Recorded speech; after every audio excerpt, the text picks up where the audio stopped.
Olá! Na aula de hoje o nosso tema é Conhecendo a Surdez. É de suma importância conhecer e compreender a estrutura e o funcionamento do ouvido, para assim ter um trabalho integral com a criança surda. Vamos ver agora o que a fonoaudióloga tem a nos dizer sobre isso. É de suma importância o professor ter conhecimento a respeito das estruturas e funcionamento que envolvem o aparelho auditivo. Deste modo, o professor pode desenvolver diferentes estratégias para melhor desenvolver a linguagem oral e escrita desta criança com perda auditiva. É importante o professor conhecer e entender o funcionamento do ouvido médio, ouvido externo e ouvido interno. E a transmissão deste som ao cérebro, que vai fazer diferentes conexões em diferentes áreas do cérebro, que vão envolver a linguagem, a memória e áreas de associações. É importante relembrar que as crianças com perdas auditivas devem fazer exames auditivos periódicos. E é importante também as crianças que apresentam algum tipo de dificuldade na linguagem, dificuldade no aprendizado e que têm algum tipo de déficit de atenção, realizarem os exames auditivos de uma maneira periódica. É importante ainda o professor ter conhecimento dos diferentes tipos de perda auditiva, que é a perda condutiva, sensório-neural e mista. E ainda entender e compreender os diferentes níveis que a perda auditiva pode ter, que é leve, moderada, severa e profunda. Ele tendo isso em mãos e obtendo esses conhecimentos, ele com certeza pode elaborar diferentes estratégias que auxiliarão os seus alunos.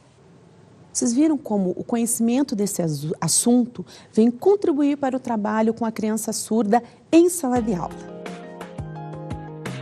O que é surdez? Conforme dados da Organização Mundial da Saúde, 120 milhões de pessoas possuem algum tipo de perda auditiva. Vamos ver o que quer dizer ser surdo, o que é a perda auditiva. Vamos prestar atenção nessa locução. É considerada surdez qualquer tipo de perda de audição, parcial ou total, que pode ser temporária ou definitiva.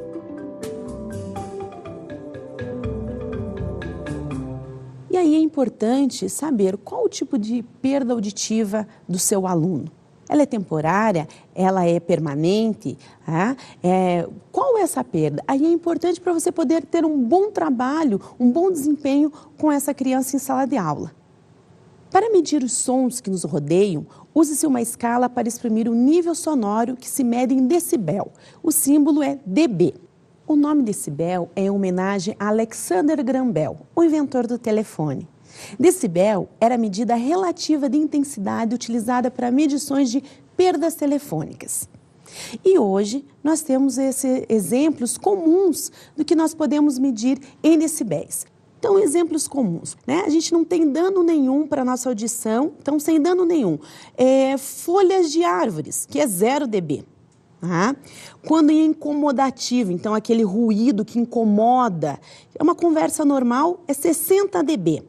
Risco, então um efeito assim para risco da nossa audição, por exemplo, é o trânsito, que é 80 dB. Ele já vai estar prejudicando aí a nossa audição.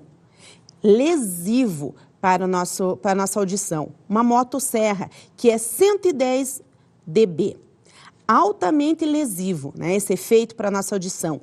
Avião a jato, ele compreende a 140 dB.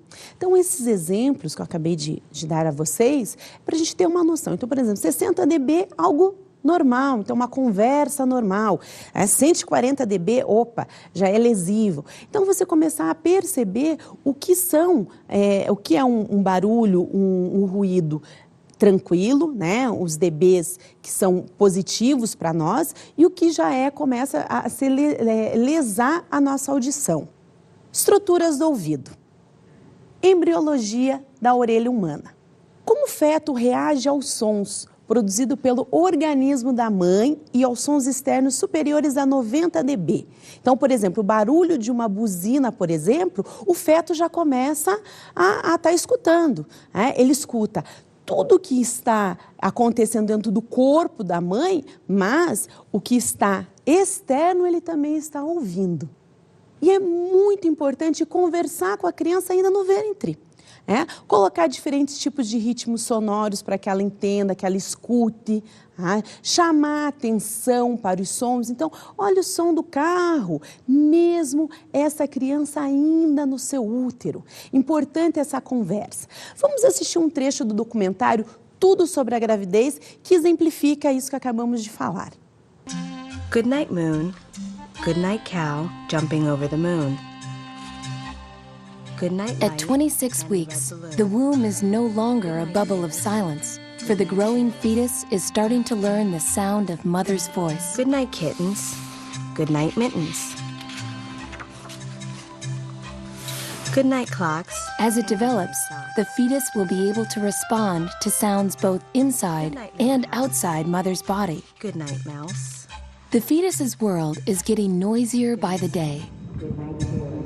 The structures of the fetal ear began to develop only 5 weeks into pregnancy. The ear is constructed from 3 components and in 3 stages. The outer structures began to take shape at 8 weeks. Pits on either side of the head formed the inner ear, responsible for processing sounds and maintaining balance. Not long after, the auditory canal and eardrum developed. Now, at nearly 26 weeks, the ear looks complete, and the 3 parts come together to enable hearing. Every day brings a symphony of new sounds to the fetus. The most prominent and reassuring come from mother. The beating of mom's heart.